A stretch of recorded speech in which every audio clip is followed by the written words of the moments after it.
صباح النور. سلام سلام، ان شاء الله تكونوا كامل بخير وعلى خير.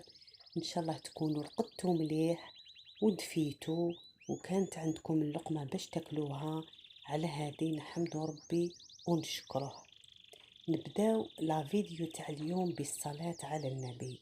اللهم صل وسلم وبارك على سيدنا وحبيبنا محمد صلى الله عليه وسلم. نبداو على بركة الله. ما كاش واحد فينا اللي ما يعرفش الكرموس.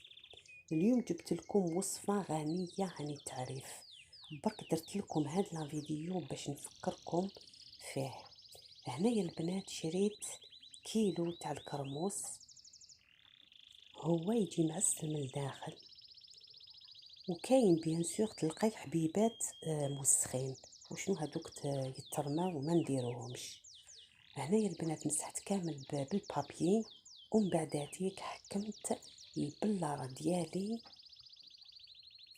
نفتحو كامل هذاك الكرموس ديالنا ونحطوه ابار، ومن بعداتيك نحكمو البلاره تكون معقمه، وزيت الزيتون لازم يكون في الوصفه تاع اليوم. هاد الوصفه معروفه من بكري، نرقدو الكرموس مع زيت الزيتون، وكي نوضو مع الصباح ناكلو حبيبه ولا زوج حبات.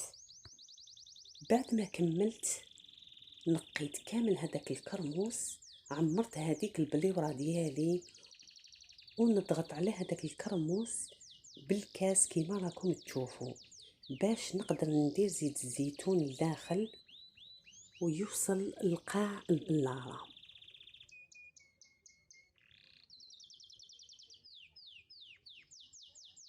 ولا تفكرتوا هاد الوصفه اكتبوا لي في التعليقات.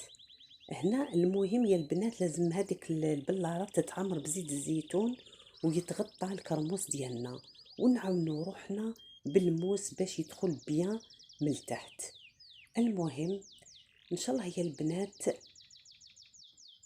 ما كاش اقصر من هاد لا فيديو، دقيقه وانتي راكي كملتيه. واش نقول لكم يا البنات ويا الحباب، خليت لكم الصحه والعافيه والستر. ان شاء الله تكونوا كامل بخير، وان شاء الله نكون خفيفه ظريفه عليكم. استودعكم الله، السلام. قلنا عيطت عيطة قوية، فقدت النايم وقفزت الحية. قلت له يا الخريف راك طولت عليا، يا ولو كان الصبر يا لوخية هاد الزمان يفرق ويلاقي. الربيع لابد يجي ولا مولاقي، الصبر هو المفتاح. قدر ربي هاد الفساد يرد صلاح وتروح الغمة، ما شاء الله القلب يهنا ويرد.